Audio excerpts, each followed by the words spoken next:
Let me restart the thing once again. Okay, so what we were discussing was connections versus sessions earlier. So this was what I was explaining that you missed. So we have a client and a server, and between the client and server, there won't be any direct connection existing. The connection will be happening through relay components in the middle. So these relay components are also called as diameter routing agents. So by taking the diameter routing agent services, we would be, um, we would be exchanging the uh, traffic between the client and server. Now we have this client and server in place. So now we are going to have, a concept called as a session. So if this diameter client and server, if they are exchanging the data related to any user, we would be calling that information exchanging session as the user session. Basically, that is the concept. Um, so even though there is a direct line shown here, but in reality, there won't be a direct communication. It will be happening through these connections only.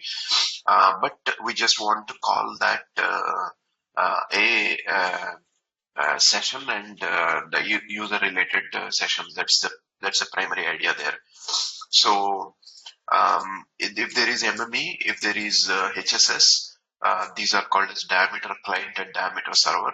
In the middle, we are going to have a DRA component, a diameter routing agent component.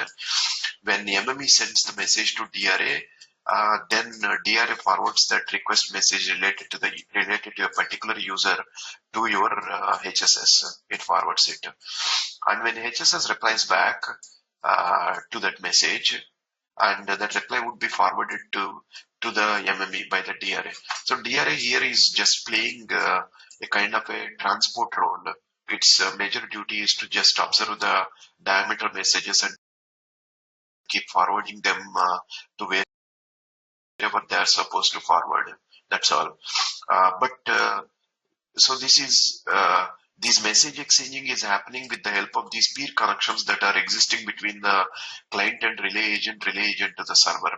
By using them, we are having that things going on. But when you look at what kind of information they have exchanged, MME and HSS, we can clearly say that the information they have exchanged is related to a particular mobile. So that information we are going to call as UE session. So whatever the information the client and server has got exchanged. Okay, so that is the difference between a technical word called as connection and session from LTE perspective, LTE diameter perspective. Okay. Now we start to introduce the diameter header. So what is this diameter header and what do we use this for?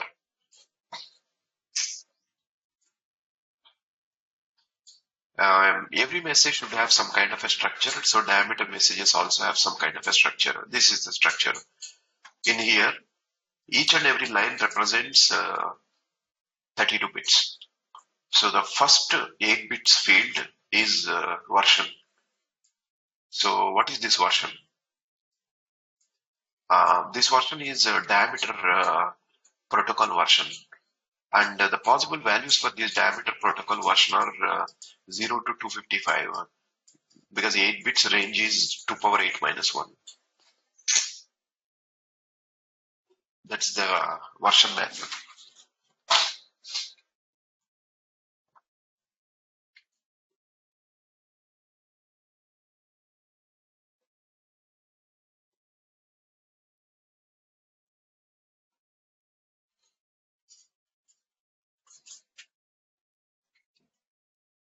But what is the actual value for this version field? Actual value is 1 because we are learning diameter version 1. So the value would be filled with binary information, 7 zeros, and the 8th bit is going to be 1. You have 7 zeros and 1. It will be set to the version field value would be set to that. Message length is the length of the uh, total diameter message. The size is 24 bits and maximum size is 2 power 24 minus 1, which is really big size. It can be diameter message can be of that bigger size. Um, but whatever the length of the header, plus in diameter we have something called as AVPs. AVPs is the technical word they have used for diameter protocol. In all other protocols, we have used the terminology called as IEs, information elements. But in diameter, we call the same things as AVPs. Why the difference? Reason is a diameter protocol is not designed by 3GPP. If 3GPP would have designed diameter, they would have simply called it as IEs itself.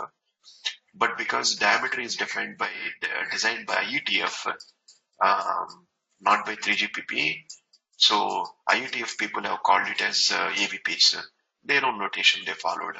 But the concept is same. These are basically parameters which are present inside a protocol message. Now, your diameter header size is standard, which is 20 bytes. As you can see, the length of the diameter header is 5 lines. Each line is 32 bits or 4 bytes. So this is 4 bytes, 4 bytes, 4 bytes, 4 bytes, 4 bytes. So totally it is 20 bytes. Minimum header size is 20 bytes. Now let us suppose that we have 5 IEs, 5 information elements. Each information element will be having some size. Let us suppose on an average each information element is 20 bytes. It need not be all the information elements need not be exactly 20 bytes. Just an assumption, just a rough figure. IEs or AVPs are same, only the naming convention is different. Let us take it is 20 bytes. So 20 into 5, it is 100 bytes. So this 100 plus this 20 together, we have a value 120. So this 120 will be represented in this message length. So message length will contain the length of the header as well as length of the AVPs. The total diameter message length would be indicated in this message length field.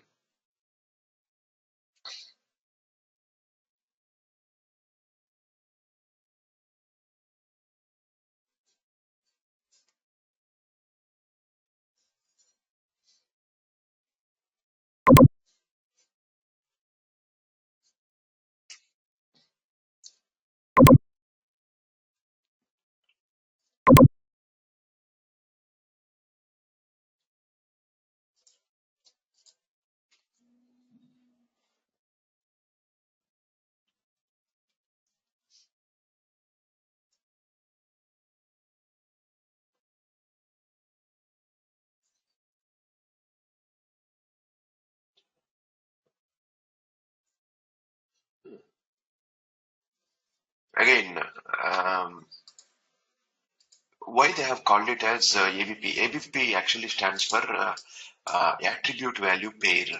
So the meaning they wanted to inherently represent in hidden representation is attribute is another synonym for parameter. So it is going to contain attribute type, what kind of a parameter it is, and value, what is its value. So the pair of it together. So the name of the attribute or the type of the attribute and its value. And these pair of things will be present inside the AVP part. So the person who have written the document thought about it. Maybe, the person who has written it, somebody in his home told that, hey, please use this in your document. It is looking funny. So that guy decided to use this. But the concept is the name is never an important thing at all. Concept it is an information element or it is a parameter as part of your protocol. These names are funny names. Different organizations will use different notations, different wordings they will toss. They never use general English words. They will be cooking up their own wording. So the logic behind calling it as AVPs is this. Because it is containing attribute type and value, they are decided to call it as attribute value pair. S represents multiple attribute value pairs we will have, multiple AVPs we will have.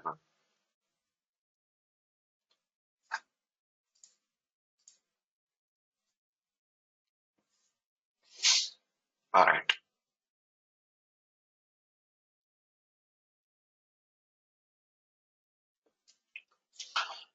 Next, message length is that. Followed by, we have something called as command flags. Flag in its traditional sense represents a 1-bit parameter. Typically, any 1-bit parameter is normally in any protocol, we will be calling it as a flag because it possibly can have only two values, either 1 or 0. 1 represents something, 0 represents something.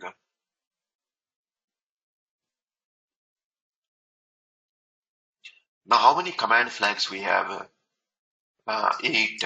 Because the total size of these command flags is 8 bits, we have 8 flags. What are those 8 flags? What do they represent? We will find out. We will look into it. We will look into that command flags part. But they're all flags, basically. So what are the flags that we have?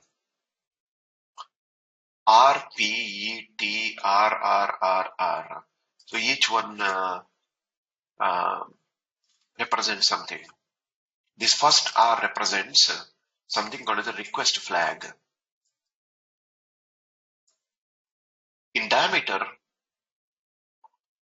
you will be having two things. One is request and the second one is answer. If you are initiating a Daimeter message, it can be a request. If the other guy is responding back, it can be called as an answer. So we have a concept called as a request and answer. For every message, we have these two things. The client who is initiating it will be initiating a request. The server who is responding back would be responding back with answer. So if this request flag is set to 1, then the diameter message we are sending is a request message. But when the request flag is set to 0, for example, that represents it is an answer. But interesting point is for any kind of diameter message, whether it is a request or answer, for a pair of request and answers, command code will be the same. Command code is going to be the same. If command code is the same, how do you detect whether the sent diameter message is a request or a answer? How do you detect it? With the help of this flag. So how to understand it? What is the concept here? How to understand it?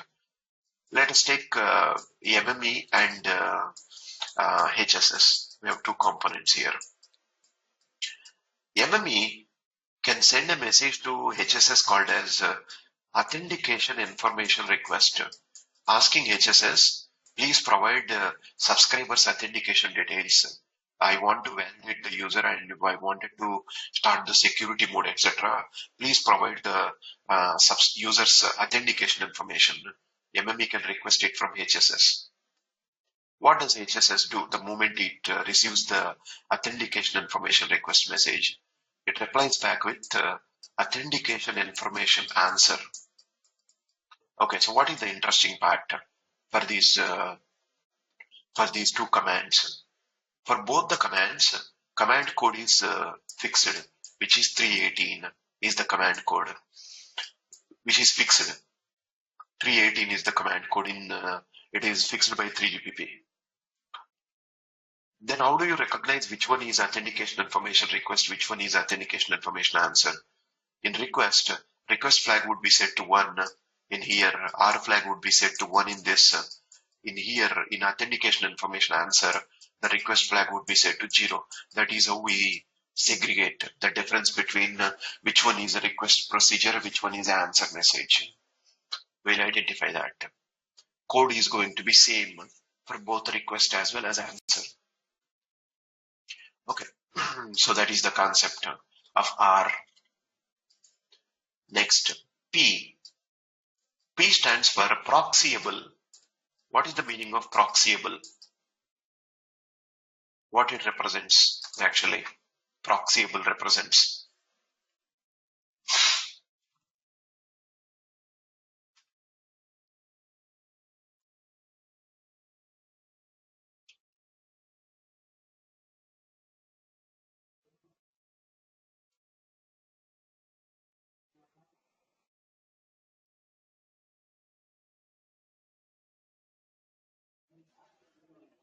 if this diameter message which we are originating, a client is originating, can it be proxied or not? What is the meaning of proxied? Nothing but if we are sending if MME, for example, is not directly connected to HSS, both of them are connected to a component called as a DRA. If MME sends a message to DRA by setting proxy flag set to 0, for example, P flag set to 0, then the DRA should not forward the diameter message anywhere. Instead, he himself should generate a reply and send back the reply. That means MME is asking DRA a question, telling the DRA that, hey, I'm sending this message for you not to forward it to anybody, for you to process it and reply back. I'm sending this diameter message.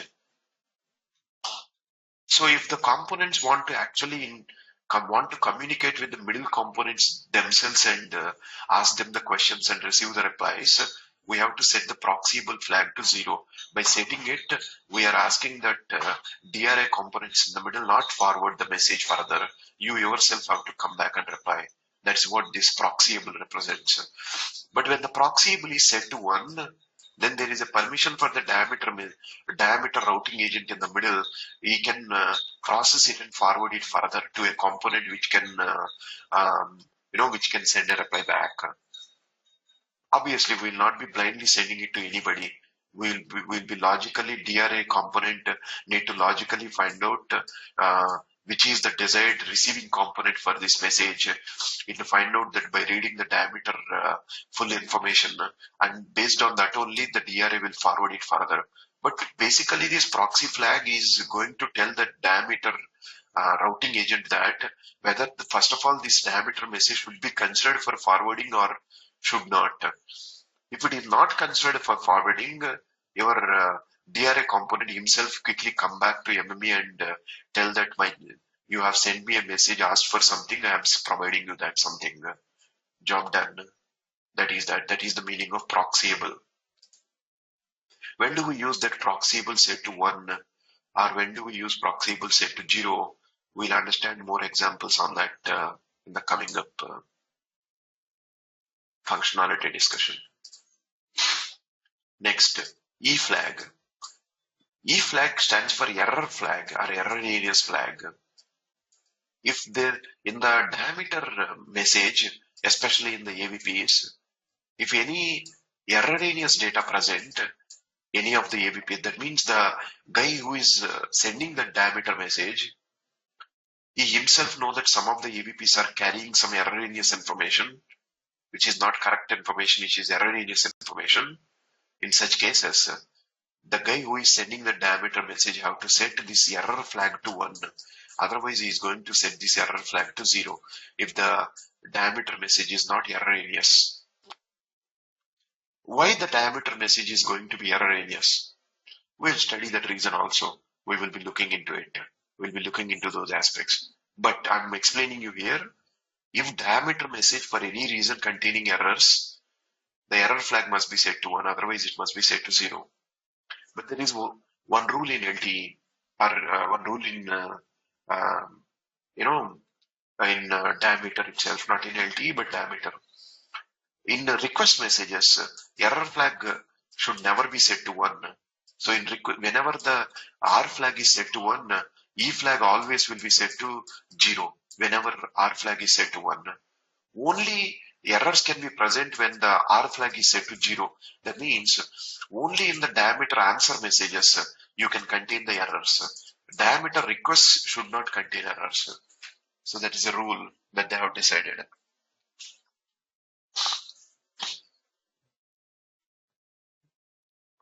So request should not contain errors. Error flag always should be set to 0. Answers can contain errors. Why that is allowed only in answers, why not in requests? We'll find out. We'll study that and understand it. Definitely. But that is the concept. T flag, it represents potentially retransmitted. This T flag represents potentially retransmitted.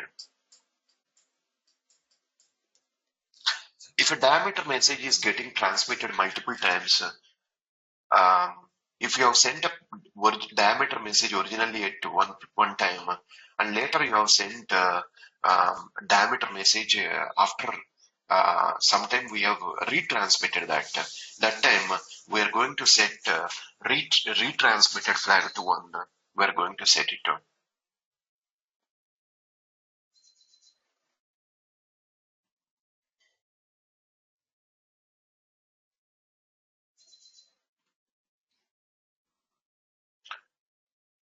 If you are transmitting a diameter message originally for the first time, always the T flag will be set to 0, represents that it is a fresh message, never transmitted earlier.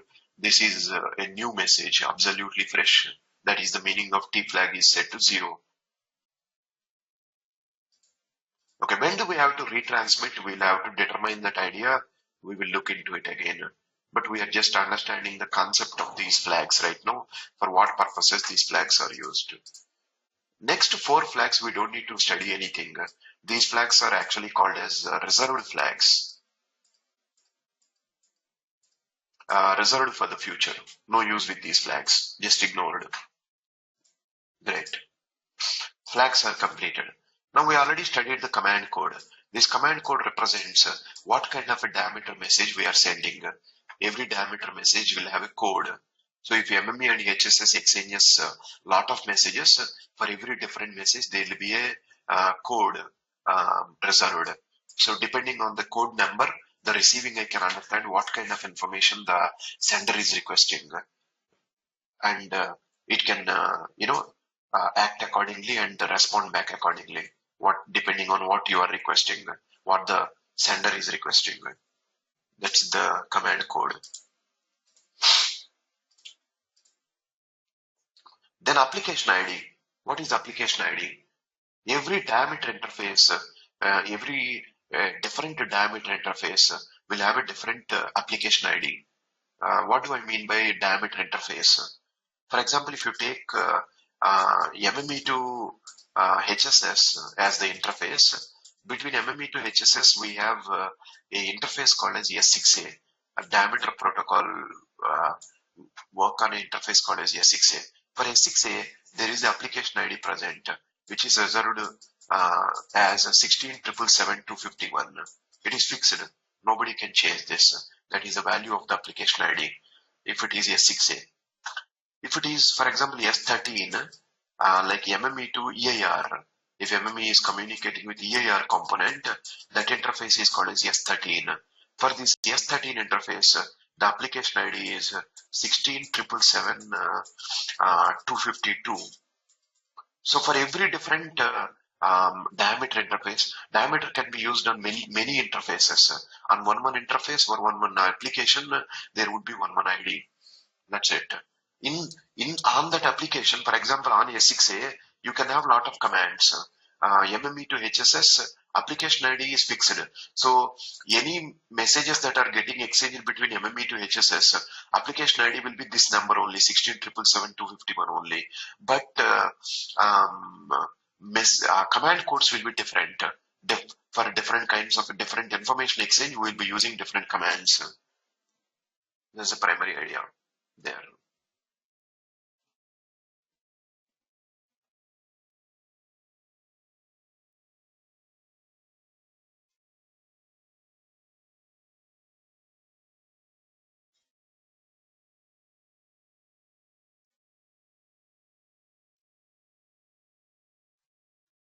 All right. So what is the next 2 things? First one is something called as hop by hop ID, which is very critical for understanding this thing. This is very important from a diameter perspective, hop by hop ID. So what is this hop by hop ID and how it plays? What is its role? Let us suppose we have one client here, a diameter client, and we have one server somewhere in the world. But client and server are not connected to the same DRAs. So first guy connected to DRA1, second server guy connected to DRA2. Of course, these 2 DRAs also not directly connected. Maybe they might have connected through a middle guy called as DRA3. So this is the indirect connections that are existing. So if the client has to reach this server right now, we have to go through this DRS.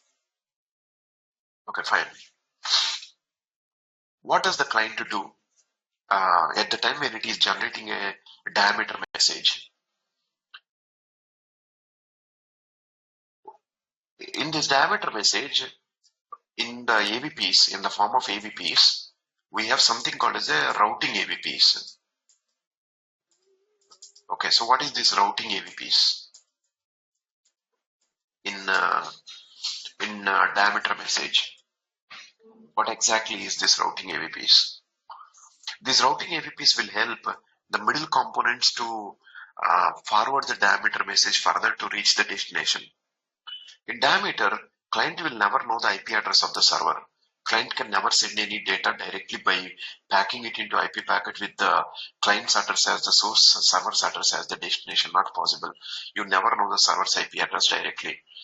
So what do you need to do is, you will include client's name, diameter name, and you include the server's diameter name in the form of a routing AVP in the AVP section, and send the diameter message by packing it into an IP address. You pack it and send it to the DRA1. Source IP address is going to be the client, destination IP address is going to be the DRA. So who receives that IP packet carrying the diameter message is your DRA component. The DRA component is the destination for that diameter message. So what happens once the diameter message reaches the diameter routing agent, DRA? What this guy is going to do?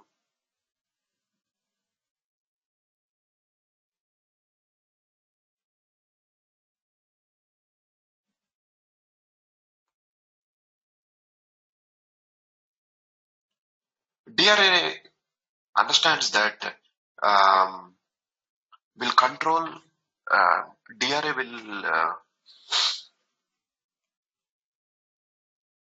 DRA will control the forwarding of this message.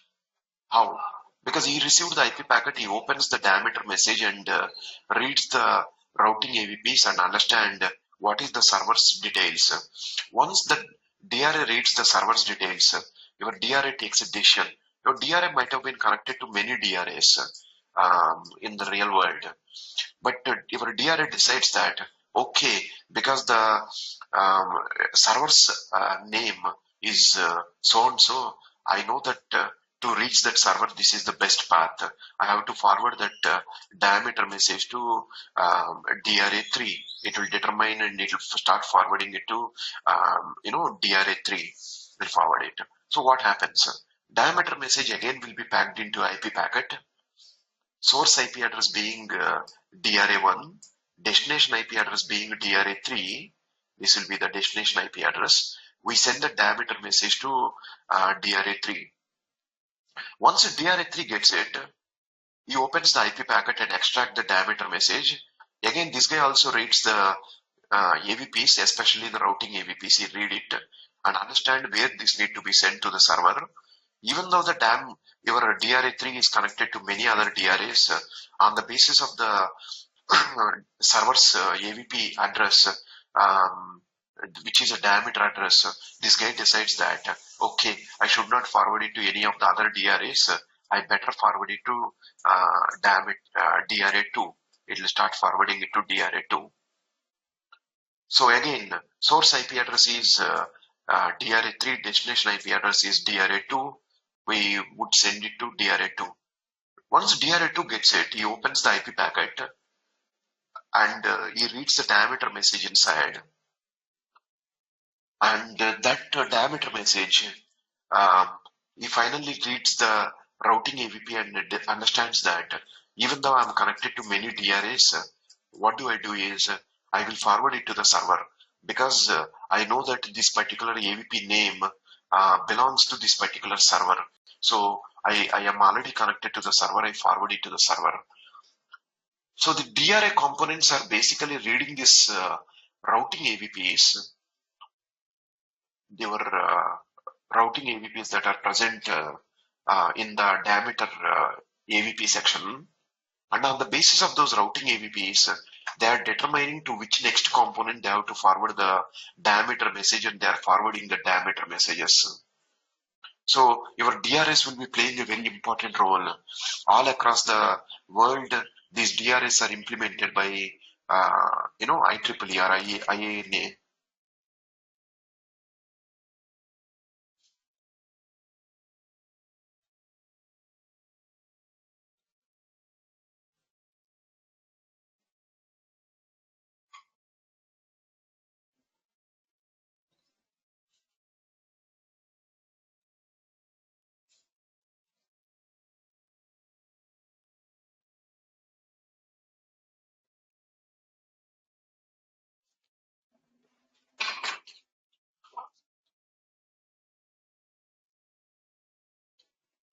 So um, that is the normal concept of diameter environment itself. These DRS forwarding the messages is the normal concept. So client never know the destination's IP address. Okay, but why did I explain all this concept? What was the logic we were discussing?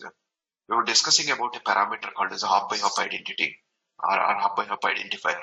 What is this used for? When the client or a diameter client generates um, diameter client generates a message called as a request message. A request message always will be forwarded from the client to server with the help of these routing AVPs information that is attached. So your DRAs will keep reading this routing AVPs, and with the help of the routing AVP information, they will find out which is the next best node to forward, and they will be making that kind of routing decisions, and they will be forwarding it. Which message I am talking about? Request messages, diameter request messages. I already introduced there are only two kinds of diameter messages, request and answer. Fine. So we understood that the request messages will be traveling with the help of routing AVPs. So diameter routing agents will be reading that routing AVP information, and then they will decide and forward it. Great. What is my point here? Let us suppose when the client is generating the request message, it included a hop by hop identifier 15 for suppose some number 15. This DRA component, which is DRA1, is having absolute freedom to change this hop by hop identifier to its own liked value. If it don't want to use the 15 on this link, on the next link, you no need to use it. You can change it. For example, if your DRA component 1 decided to change that hop by hop component, hop by hop ID value to 17. So what your DRA will note down in its software memory is, I have received a diameter message from so-and-so client with hop by hop identifier 15. I have forwarded the diameter message to diameter routing agent 3, DRA 3, with a hop by hop identifier 17. This guy will note it down, will note down that information in its memory. Why that information is needed, I will tell you. Similarly, when DRA component 3 receives the diameter message with hop by hop ID 17, he might keep 17 as it is. It's his choice. One DRA can change it, one DRA need not change it. It's their internal operational choice. Let us suppose this guy did not change it. So DRA3 will note down that I have received a diameter message from DRA1 with number 17. I forwarded it to DRA2 with number 17. I note it down. I note down this information. Okay, great. What happens next? When a DRA2 gets it, he might change this 17 to, for example, 23, let us suppose. When it is forwarding it from your DRA2 to server, we are changing it to 23. So what does DRA2 will note down?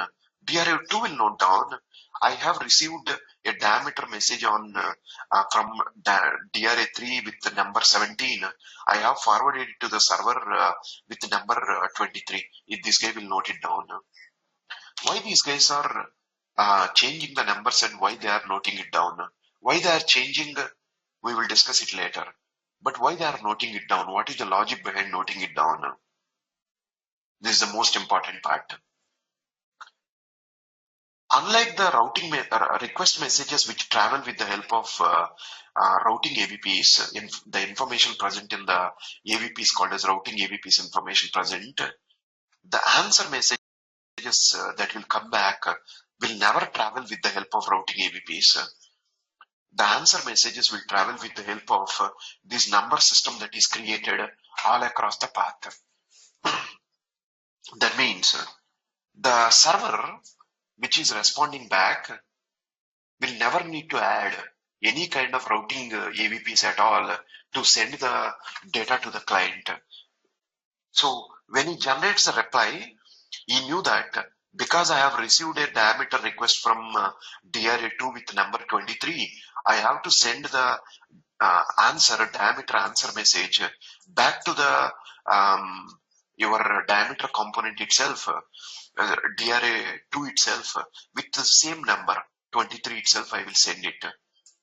Now DRA2 already noted down this information. He knew that if I receive a reply with a number 23 from the server, I need to forward that answer message to DRA3 with number 17. I need to forward it because I have received it from DRA3 with 17. I have forwarded it to server with 23.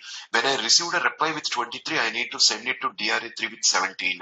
So this kind of a breadcrumbs, it's a trail that you are creating. It's some kind of a path that you are creating. Okay. Now if DRA3 will receive a diameter message with 17, he knew that if I receive any reply with 17, I have to forward it to DRA1 with number 17 itself. I have to forward it. That is his knowledge. That is his noted information. DRA1 says that if I receive the reply back with 17, I have to forward it to the client with the number 15. With the hop by hop ID number being 15, I have to send it back to the client. So that means your DRA components in the middle will maintain some kind of a state, some state information, like from which component we have received the request with what number, to which component we have forwarded that request message with what number. They will maintain that information. Once the reply comes back with that numbers that they have forwarded, they will look into this table that they have stored, and they will try to find out what is the previous node who have sent us the original request, and they will try to forward the response message or answer message to that component with the corresponding number by changing the number. That means your DRA components are absolutely having the freedom to change these hop by hop identifier values on their wish.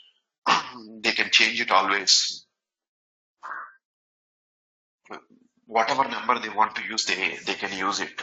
But ultimate point is they would be noting it down. They would be noting down that information. Okay. So what is the important logic that we have here in a diameter? So we have two types of messages: diameter requests and diameter answers. Diameter request will contain routing AVPs corresponding to the server, the receiving component, and by looking into that server related diameter information, the DRA components will start forwarding the diameter message to make it reach the destination. They will forward it. So the DRS are making the decision to forward the diameter request message to the server with the help of the server's address included. That's the primary idea. Okay, great. So what next? What's the next concept that we have?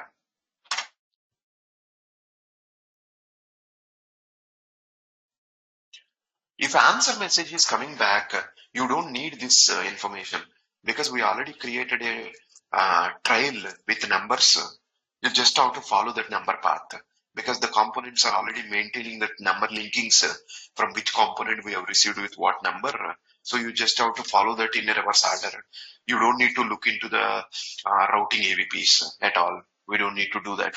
Simply, we just have to reverse everything. Okay, why they have done this? Why can't they do the reverse also? Why can't they simply include the routing AVP and let the DRS read the routing AVPs and forward it? After doing some experiments, they found out that this basically will be faster than using the routing AVPs, reading the routing AVPs and looking into the table and forwarding it. If you can maintain this kind of incoming number table and outgoing number table and link them up, so this will become much faster than looking into the routing AVPs information. They found out with some experiments, they decided to use this method. They would have not used it. It is all like you have all possibilities in technology. Like which technology they will implement it is the best one. They after doing the trial and errors, which one they find it as better, they would use that. That doesn't mean that that is the only solution possible. I have told you this many times at this our starting classes. I'm telling you this again. This is not only the solution possible, but we are anyway doing it.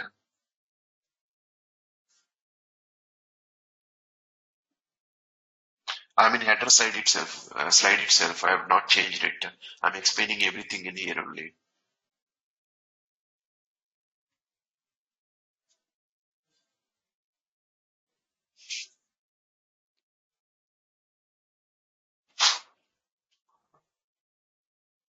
So,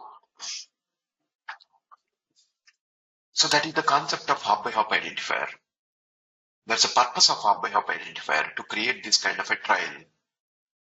This also is called as a logical path, or we are creating some kind of a logical path between source to destination while sending the request message. By using that logical path we created with the numbers, we are getting a reply back on that logical path in the reverse order.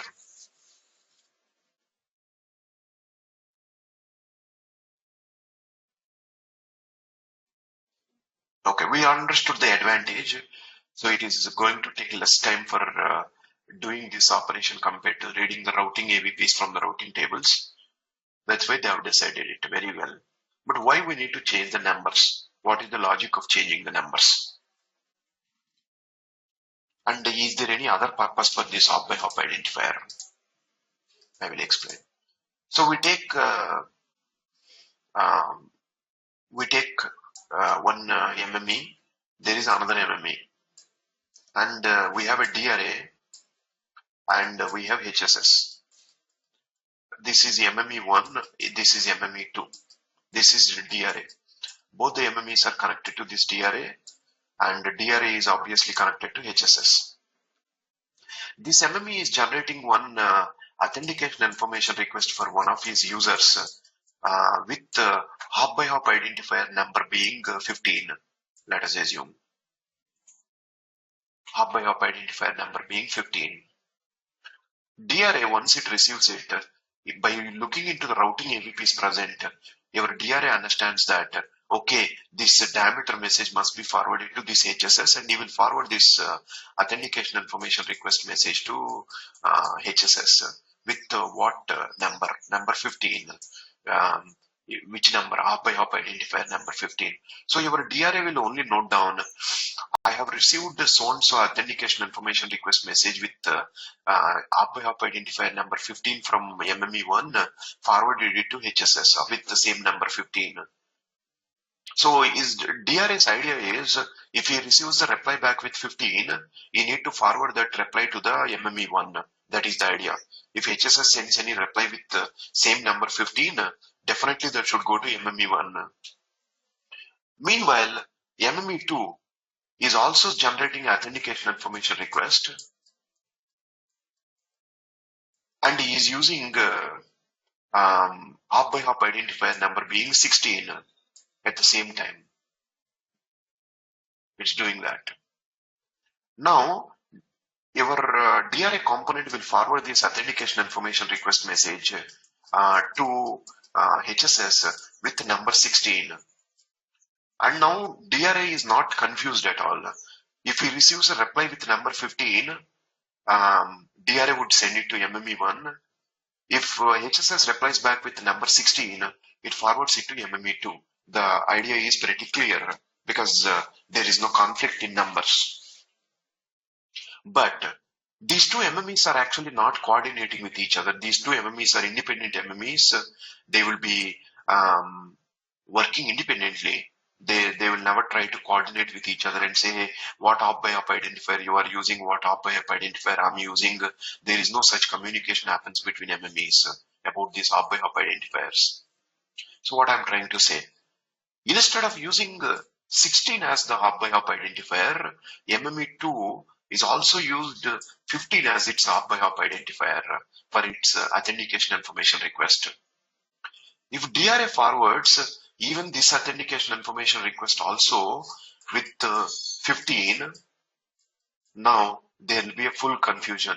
If HSS sends a reply back with the authentication information answer with the hop by hop identifier being 15, then damn it, your DRA component will be fully confused. Do I need to send that authentication information answer message to MME1 or MME2? I don't know. So this is a confusing part. Yes. So what does your DRA component will do is, okay, because 15 is already active for some other transaction. If I use the 15 again on this link, I will be confused. So instead of using 15, I would use some other number which is not used so far on that interface. For example, the number can be anything. For example, it could be 67, let us take. 67 is not used. DRA decided to use 67 to the HSS. Okay, now what does DRA noted down? If I receive a reply for 15, I send it to MME1 with 15. If I receive a reply from HSS with number 67, I replace that number 67. I will replace it with 15 and I forward the reply message back to MME2. So your DRA component is maintaining that kind of a table. So from MME1 15, I have sent it to HSS with 15. If I receive a reply from HSS with 15, I have to send it to MME1 with 15 itself. No change here in this case. In all four transactions, it is 15, 15, 15, 15 requests and responses. But here it is different. If we receive from MME2 with also 15, because 15 is already something is going on, we are changing it to 67, an unused number on that interface. If you get a reply from HSS with from 67, we should not send 67 to the source. Before we send it to the source, we have to replace 67 with 15 because your MME2 can only understand 15. He cannot understand what is the meaning of 67. 67 is only applicable on this link from DRA to HSS. So when conflicting numbers are initiated from multiple components, we can replace those numbers with your own numbers which are free, which are not used on that interface. That's the primary idea.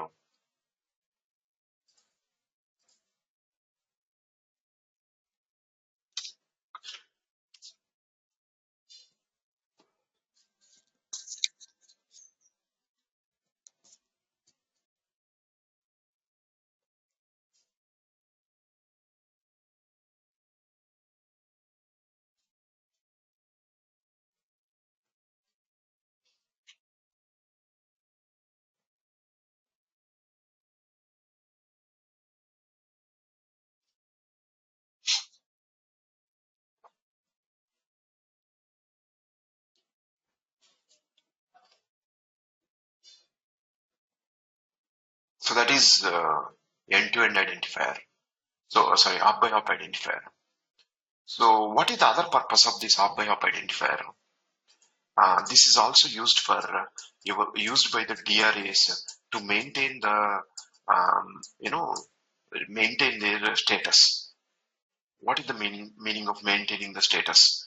With the help of these hop by hop identifiers, DRAs can recognize how many requests they have received, how many requests they have forwarded, how many answers they have received, how many answers they have sent back. So they will be able to estimate their own situation. How many transactions totally initiated?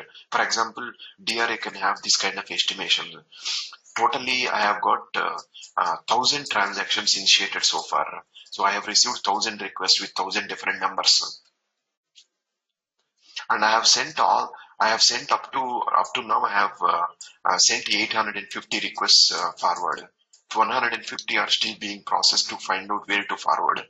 But I have sent up to 850. For the 850 messages I have sent, for 420 we have received the reply. For the 420 messages we have received the reply for, we have forwarded, maybe 300 messages as they have sent the reply back. That means out of the 100 transactions initiated, 300 are completely complete. They are finished. We have received the request, forwarded the request, received the reply, forwarded the reply. All 4 steps have been completed for 300 transactions. Still 700 transactions are present in different situations. 120 transactions reply received but is yet to be forwarded. Another 430 transactions, reply is yet to be received. For another 150 transactions, request is yet to be forwarded. So different transactions at different states. So to understand how many things are going on, your DRA will be using these hop by hop identifiers as its registry to estimate its own status. DRA's only duty is to keep forwarding the diameter messages here and there. So that is its primary functionality. So what is the next field we have? End-to-end identifier. So what is this end-to-end identifier? This is attached by your client and received by the server, but server is not allowed to change it. So whatever number that is the client attaching, if client attaches 75, server need to, middle components will never touch this end-to-end identifier. They should not. So the server is going to reply back with 75 itself. So the 75 is used for finding out how many diameter transactions are successfully completed. For example, if the sending component, let us take MME, so far initiated 15 end-to-end identifiers, starting from numbers 1, 11, 21 like that, it has initiated 10 end-to-end identifiers. Now, we have received the reply for 5 of them. We have received the reply for. So MME understands that out of the 10 transactions I have initiated, 5 transactions are complete because we have received the reply for the 5 transactions. 5 transactions we have we are yet to receive the reply. So that is how MME concludes. So this end-to-end identifier is used for identifying how many diameter transactions are initiated and out of them how many are completed. That is the purpose of this end-to-end identifier, to help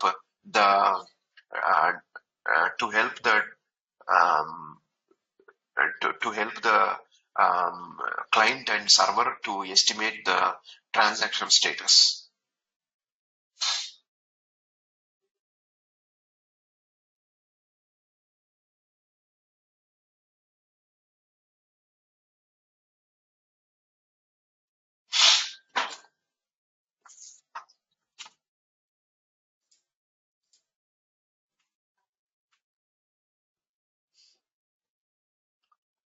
Okay, so this is a standard header that we are having in LTE, the standard header, standard diameter header. Then we have these AVPs, attribute value pairs. What are we going to have in the attribute value pairs? So you will have AVP code. So AVP itself has got its own header. Every AVP is designed with its own header. What are the details that will be present in every AVP? It will contain AVP code, what kind of AVP it is, what kind of information it is, or what kind of parameter it is. Every parameter will have a code. For example, let us take a parameter called IMSI. IMSI is a parameter. IMSI will have a code. Let us suppose KASME, a key which is sent from MME to HSS to MME. This will have a code. So every parameter that is exchanged will have a code. So if you have 1,000 parameters that are needed to be exchanged between MME to HSS, there will be 1,000 codes that we'll have. Code is basically a number. AVP code, it's 32-bit code. Lot of AVPs can be there because 32-bit means the possible values are 2 power 32 basically, which represents 429 crores plus. It will be huge number of AVP codes. That many AVPs are not there in Daimeter technology yet. They have decided AVP code to be this big number to even intake the future needs. That's the purpose of it. And VMP, what is V? Stands for vendor ID flag. All these are flags again. This represents a vendor ID is present or not present. What is this vendor ID? This vendor ID explains this AVP is designed for which organization. For example, mostly we are going to use the AVPs which are designed for 3GPP organization. For 3GPP, there is a vendor ID reserved by IANA. The number that is reserved for 3GPP is 10,415, which is called as vendor ID. That means whenever we are sending the 3GPP based AVPs between 3GPP components, vendor ID can be present, vendor ID field can be present. By vendor ID flag set to 1, you will have the vendor ID field value set to 10,415. What is this 3GPP I'm talking about? Daimeter not only is designed for 3GPP operations, Daimeter protocol is a universal protocol. It can be used on IEEE interfaces. It can be used on IETF interfaces. It can be used on Wi-Fi interfaces, WiMAX interfaces. It can be used on CDMA interfaces. It can be used on any other company technology interfaces. So Daimeter is a universal protocol that is designed for the purpose of helping everybody. Okay, great. But who is the owner of Daimeter protocol? Owner is IANA or IEEE is the owner of it. IANA is the sub-organization for IEEE or IETF. Owner of that is that. Okay, great. So this owner, IANA, allocates one number for one organization. So if that organization is decided to use the Daimeter protocol for conveying their protocol information, they have to go and beg IANA, hey IANA, please man, please, we will pay this much amount of money. Can you please allocate us one vendor ID and can you please allow us to design our own AVPs, design us our own Daimeter messages with our own Daimeter codes. Please help us. We are ready to pay you. We want to use the Daimeter infrastructure that is implemented by you. Will you allow us? IANA says, we do it happily, man, because we are earning the money. Please pay some $3 million per year as the fee, and you are going to get one vendor ID. Take this and start using with it. So it's all financial transactions at the end of the day. So, and they'll allocate one vendor ID for it. So the vendor ID basically for all famous organizations is fixed. For 3GPP, it is fixed as 10,415. So whenever we are sending any organization specific AVP, we can include that vendor ID. There are general AVPs also that are defined by IANA, which are not specific to any organization. Those AVPs we can use it on any interface. Even if the interface is that organization interface or not, we can use those AVPs. General AVPs. But for example, if a AVP is designed by 3GPP for 3GPP interfaces purposes, the other organizations cannot use that AVP. For example, if CDMA systems wanted to use the same AVP that is used by used for 3GPP, no, not allowed. IANA will say that you use a different AVP with a different number. Yeah, you use your own vendor ID for that AVP. So it's like that. For every organization, the AVP's design will be different. Yes. Here the AVP code represents the, not AVP code won't represent the vendor. That is not wrong. I have told you that AVP code represents the parameter type. Like For example, we have this IMC number, IMEA number, MSISDN number. All these parameters will have different codes. All parameters that MME and HSS need to exchange, they will have different codes.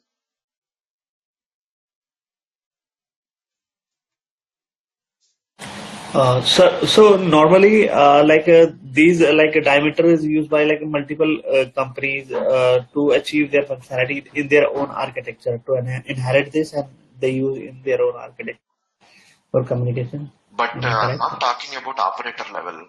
Operators will not have vendor IDs allocated and using their own private vendor IDs. Even though for example, let us suppose, can you please mute your mic? I'll explain. Let us Sure, sure. suppose, yeah, let us suppose MME is developed by a company called as Ericsson, and HSS is developed by a company called as Nokia Siemens Networks. Even if these two even if these products which are developed by two different companies are exchanging the diameter messages, in the diameter messages, the AVPs will contain a vendor ID 10,415 because these two products, which are, even though they are developed by different companies, are predominantly 3GPP products.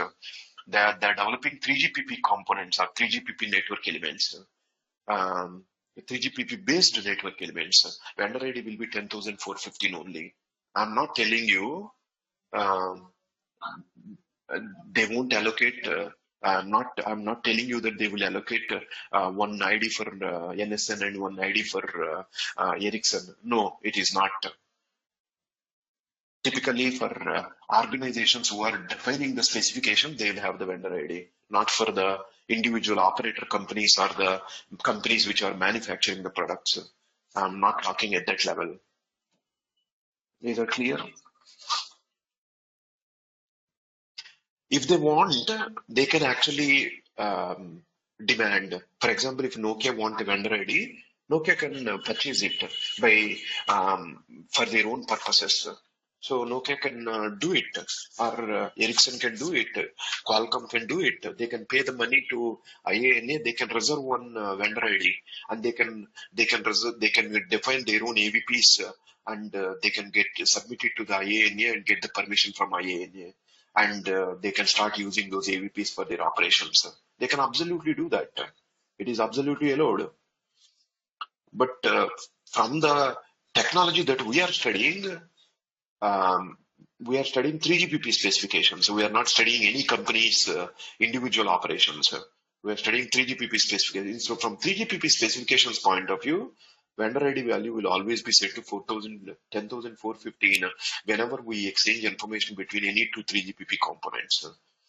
And when the vendor ID is present, the V flag will be set to 1. Otherwise, V flag is going to be set to 0. If we are sending a general AVP which doesn't belong to any particular vendor, then the vendor ID flag will be set to 0.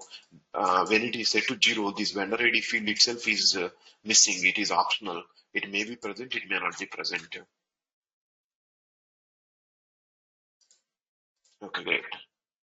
So what next? M stands for mandatory. Whether this AVP is mandatory or not, that is what M stands for. If it is set to 1, this AVP is the important AVP. We are representing that to the receiver. If this is set to 0, we are representing that even if you ignore this AVP while you are reading the information, you can just ignore it. It's not a mandatory AVP. It's not so important.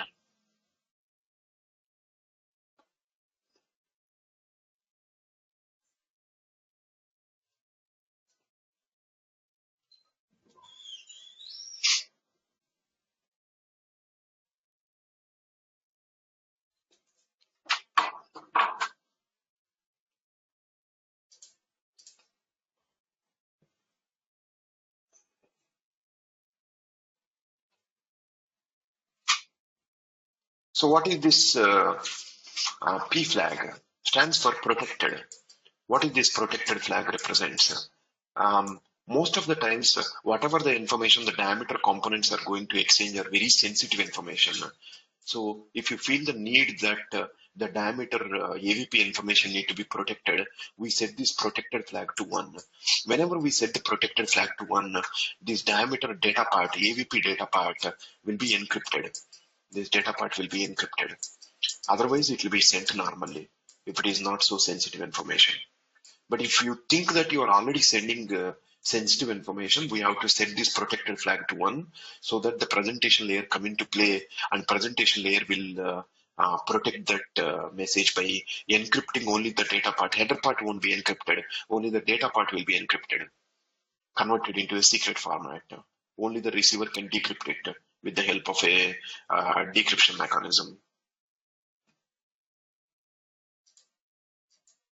But when the protected flag is set to 0, data is sent normally. Great. Request flags, reserved flags, all are going to be set to 0, reserved for the future, no use with them. Then the AVP length, individually every AVP will have to specify its own length. It will specify. For example, we have a total diameter message of size 500 bytes. We know that the header is this 500 is indicated in the diameter length, in the original length, message length field. It represents as 500, but header is fixed size. Header is 20 bytes. But in the remaining part, how many AVPs are there? How do you find out? What is the each AVP size? So you will, if you read first AVP and in the AVP length field, you read it as, for example, 120. That means first 120 bytes is first AVP. Like that, you will be cutting the AVPs depending on the AVP length. You will have to cut it. When you receive a protocol message, you have to look into each AVP length and you have to cut it there. That is one AVP. The next part is the remaining AVP, next AVP, next AVP. Like that, you have to keep cutting it. That is the meaning of this AVP length.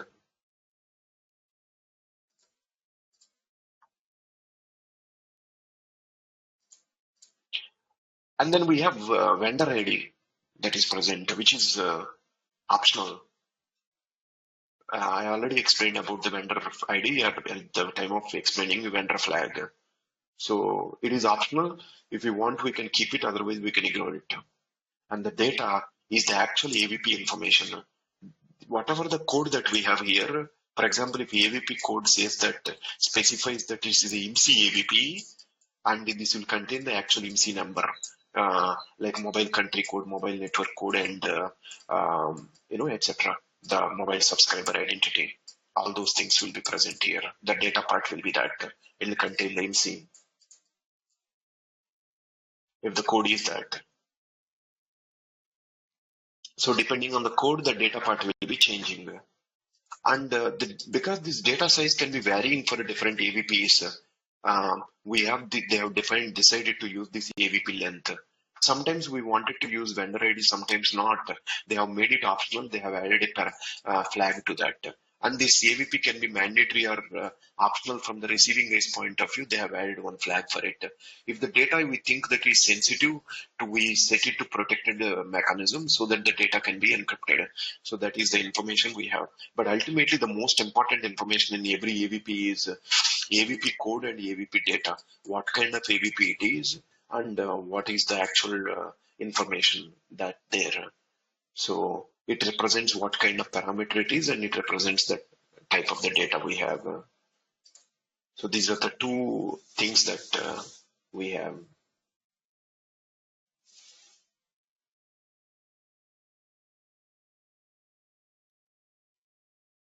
Okay, so let us understand this diameter from a general perspective. We try to understand the concept so that we will have a clear idea on what is happening here. Let us assume the following. A university database is working on diameter protocol. We're just imagining the situation. This is the example scenario. So let us call that university database as diameter server.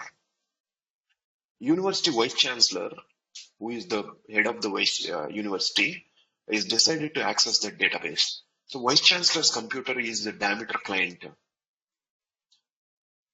So let us imagine The vice chancellor has got a mechanism in his on his computer with which he can input the data that he want. Whatever the data he requires, he can input it into his client graphical user interface. We just imagine, like for example, you can also access the university databases sometime.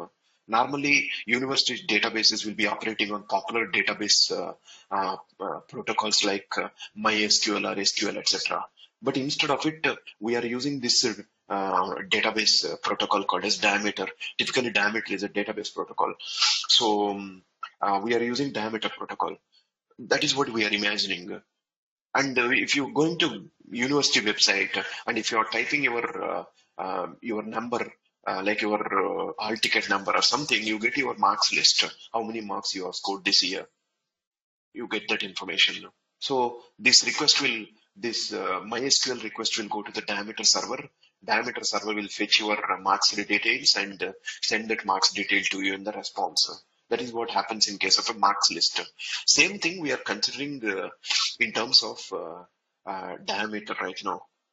But this vice chancellor guy is having a mechanism to input to what details you want to seek from the database server, from the Diameter server. So let us consider some examples. So we have the Diameter client who is our vice chancellor is sending a student details request. So even though in the database there are a lot of different kinds of details are available, so whose details vice chancellor is requesting is student details. So while sending the student details request, uh, in the header flag, request flag will be set to 1 because this is the request message. This is not answer message. And command code is set to 1. Command code 1 represents we are requesting student details. Maybe command code 2 represents employee details. Command code 3 represents, external employee details. Like that, different command codes may be seeking different details. So we just generally assuming this is all like imaginary things at the end of the day. Okay. So what are the AVPs we have? Attribute value pairs. AVP1 is a mandatory AVP and Vice Chancellor is specifying that I want the student details from the year value for that AVP is 2016-17. So type of the AVP is year and value for that AVP is 2016-17. Indirectly the meaning is Vice Chancellor is seeking that student details, but the filtering criteria is the students who belongs to this only this academic year 16-17 should be pulled out by the server. We are not demanding all the student details. We are demanding only specific student details who belongs to this particular academic year. That is the first criteria that is set by your Vice Chancellor. Second criteria is the second AVP, again mandatory. Percentage for those students which you are pulling should be more than 94% marks. This must be scored. We have set that second criteria. So that means if your total students are 2 lakh, for example, maybe 2016 17 it can be 2 lakhs or it can be 20 lakhs. When we said 2016-17, you might end up having 1 lakh students. The moment you apply the second criteria, which is second AVP percentage, maybe that 1 lakh students will become maybe 20-30 students. They would become simply. That is the second criteria that we have to apply on the database. Third AVP is the third criteria, which is also mandatory. College type AVP, and the Vice Chancellor is seeking the details of students who scored more than 94% marks from government colleges. Maybe he decided to give some money to those people in the form of scholarship or whatever.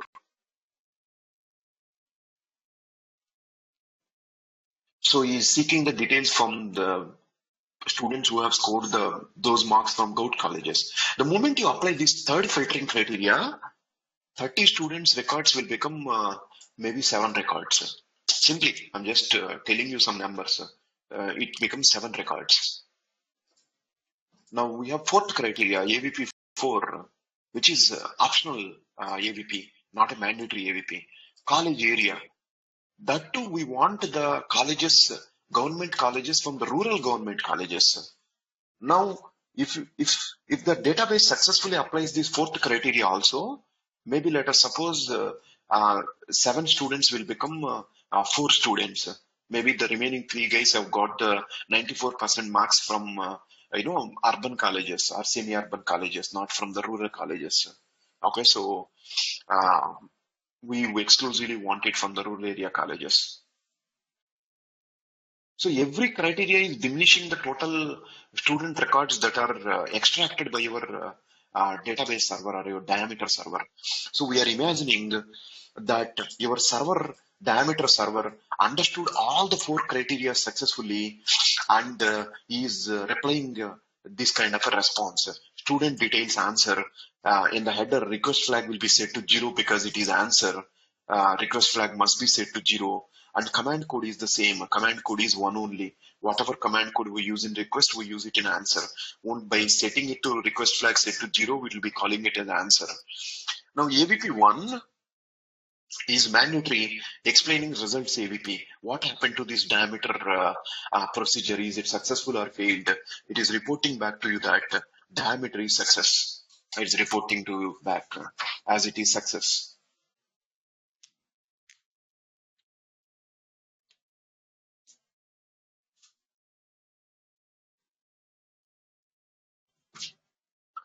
Meaning is server pulled up, uh, have considered all the AVP successfully, applied all the filters successfully, and got the information that you have requested. No failure mechanism at all. So in the second AVP, which is going to be a grouped AVP, AVPs inside AVP, it will contain student records, which is a grouped AVP. It will contain student 1 AVP, student 2 AVP, student 3 AVP, student 4 AVP. Those individual students' records, what is their name, father name, from which college they are, how many marks they have scored in which subject, what is the overall mark scoring, etc., etc. All those details will be present inside these AVPs. But those 4 records grouped together, we call it as a grouped AVP, that is a student records AVP that is being requested, that will be sent back to the Diameter client when all the 4 AVPs are successfully applied on the database server. Okay, what are the possibilities for the alternative scenarios? We consider the alternative scenarios. The second scenario, AVP4 is failed to be understood by the server. That means while the Diameter server is designed or the database is designed, the people who have designed the database never identified a type of parameter called as college type. They never identified the college types as rural colleges or urban colleges or semi-urban colleges. They did not.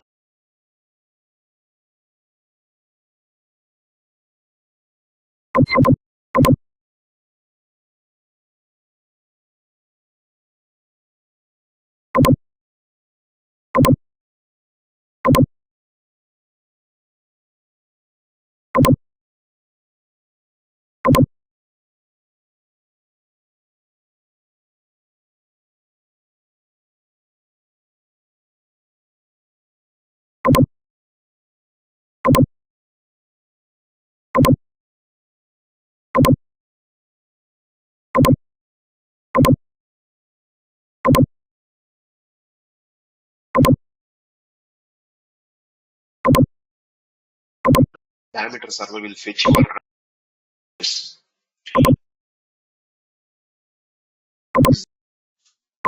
AVP, that is a student records AVP, semi-urban colleges. They did not define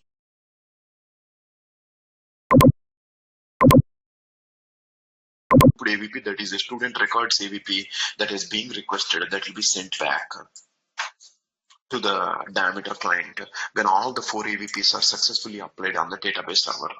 Okay, what are the possibilities for the alternative scenarios? We consider the alternative scenarios. The second scenario, AVP4 is failed to be understood by the server.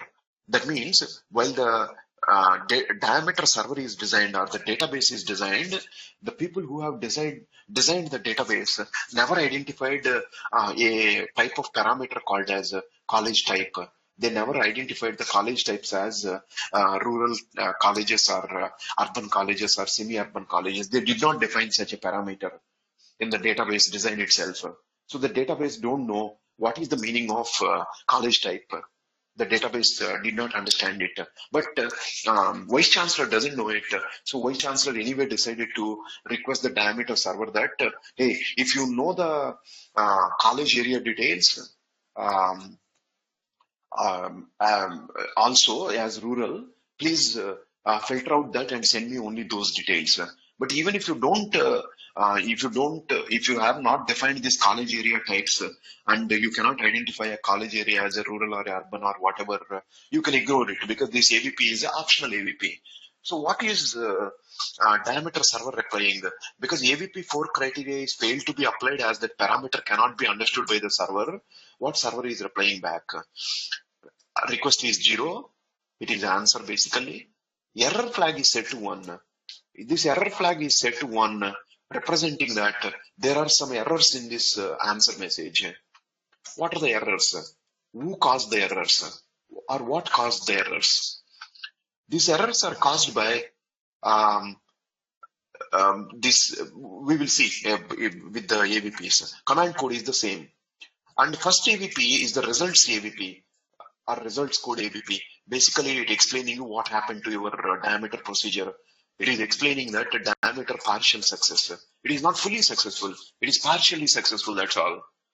And what else caused this partial success? What is the cause AVP? Which AVP has caused this partial success? We're explaining that college area AVP, that is this AVP. So we are blaming on this college area AVP. This college area AVP could not understand it. This has caused the partial success. Otherwise, I would have reported full success. I could not understand what is the meaning of this college area AVP that was never defined in the database by the database designers. But because you have told me that this parameter is an optional parameter, I have ignored it, but because I have a moral responsibility to report that it is containing errors, that means whatever the 7 students records I am sending, you cannot imagine that they are rural college data records. They are not. It is containing errors. So I could not apply the rural college criteria. So the student records I am sending you is erroneous. I don't know out of these 7 records which students are rural area college students and which students are urban area college students. I don't know because that criteria is not defined. That is why I'm reporting errors. So answer is containing errors.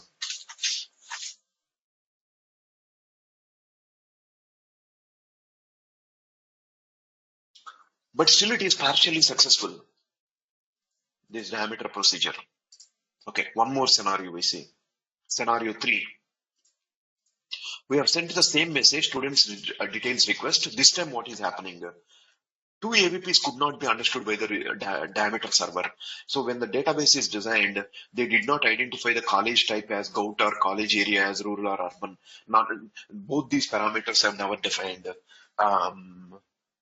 at all. Both the parameters are not defined while they are designing the database. So server could not understand both these parameters.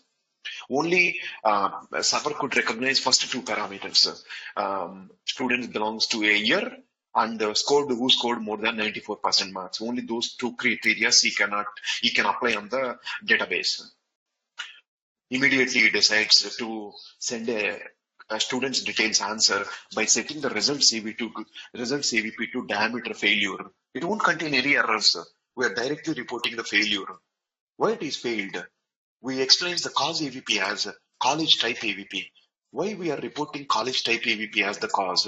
Because college type AVP is the one which is causing the failure.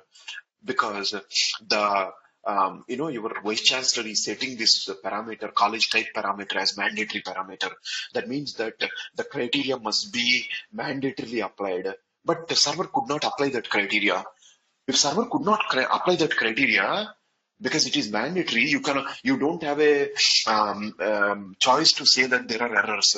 It is not considered as error because it is mandatory. You have to mandatorily apply that criteria. You cannot escape that. If the optional parameter is cannot be understood by the server, or optional parameter cannot be applied by the server in its criteria, it is fine. But if the mandatory parameter could not be understood by the server, it doesn't work out that way. It is not going to report half success and with errors, nothing like that. Instead, it is going to say it is a complete utter failure, man. Reason is you have set this third AVP, you have sent college type AVP as mandatory. I don't know what is the meaning of college type. Such a parameter is not defined in the database. So that is why I'm reporting diameter failure.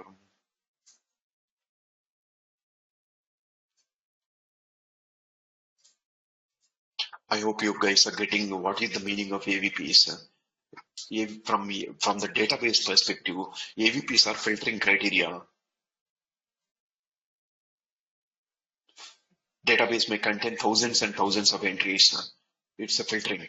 If you take a simple example, we have a MME, HSS. HSS might be storing information of, 5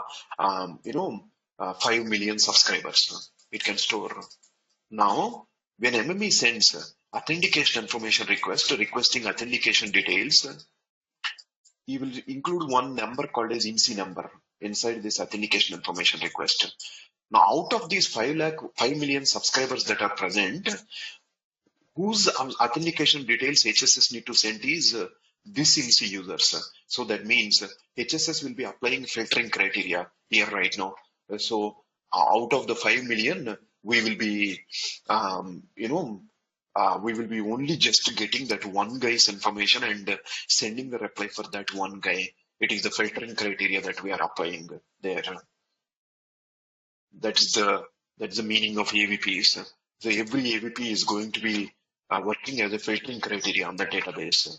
Diameter works on databases. One more example. Um, Employee details request. We are requesting for employee details. Command code got changed. Command code this time is 2 because the information type of information we are requesting itself is different this time. It is not student information. It is employee information. Request flag is set to 1. We are sending 3 AVPs here. Employee type is lecturers. Employee joining date is before 2005. Employee grade is B. So Vice Chancellor wanted to find out the employees who are still working in B grade but joined before 2005. Vice Chancellor has made a policy decision to move these guys into A grade. All the lecturers who are working from 2005. For that reason, he wanted to pull out this information from the server to see how many employees are there.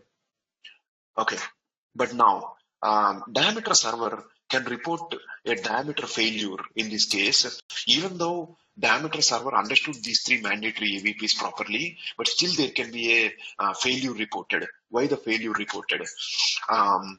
It is reporting a diameter failure and quoting a cause AVP as department is missing. That means your database is designed in such a way employee records are divided into departments like electrical engineering department, mechanical engineering, computer science department, etc., etc. All the employee details are not clubbed together. Employee records are divided into departments. But what the Vice Chancellor has done when he is seeking for this employee details, he did not quote for which department employees he want to see. At least you need to quote department as all. All departments means the database server will be accumulating all the different database records put together and send the output back. But quoting the department AVP is mandatory. So you did not quote that department AVP itself in the request message sent.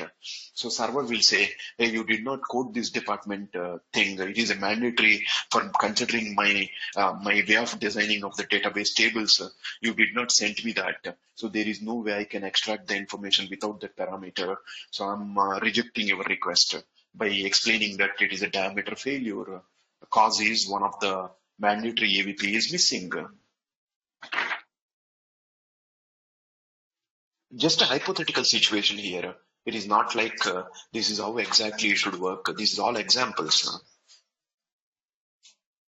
Yeah, this as I told you, this is hypothetical. It is mandatory or not mandatory. It will be defined by the a programmer who is designing this diameter server software, server database. In the database, there is a table called as tables are divided. Employee tables are divided into department tables. Each employee information is present only in a department table. Now, if you are not specifying from which department table you want to extract the data, if you remember your MySQL learning days from your engineering or your from your degrees, you'll understand this.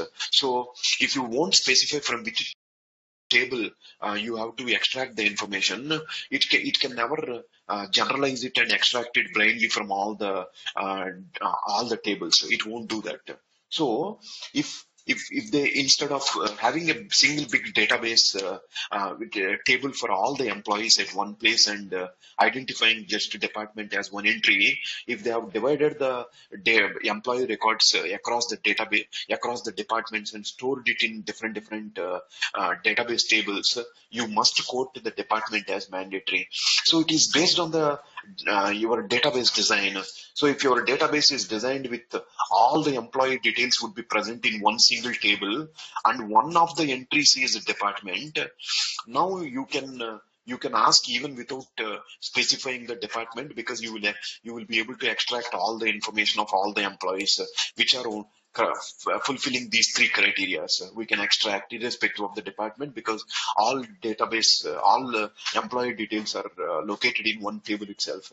But if it is not the case, let us suppose mechanical is put into one table, electrical engineering is put into one table, and another one is put into another table, another one is put into another table. Like we have multiple different tables for each department. Now, if you don't specify that department, from which department table you have to extract the employee details, now database cannot himself decide from where you need to pull it on his own. That is not his decision. He says that you did not specify from which table I have to pull. At least you need to specify all. When you specify all, I know that I have to get from every table and give you the information. But you did not specify anything.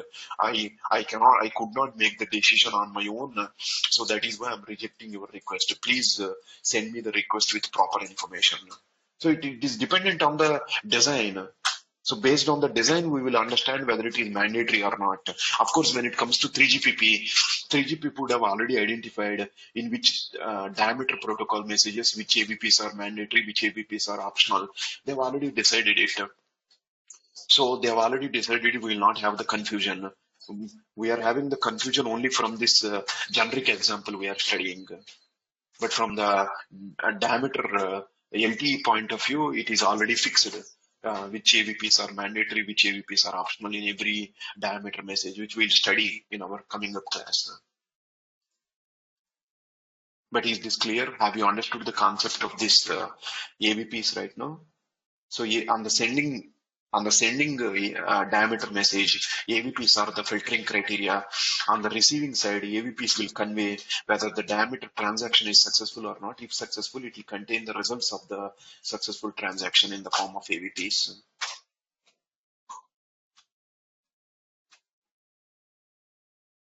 Okay, so that is our introductory class. We'll come back tomorrow, continue this. Thank you.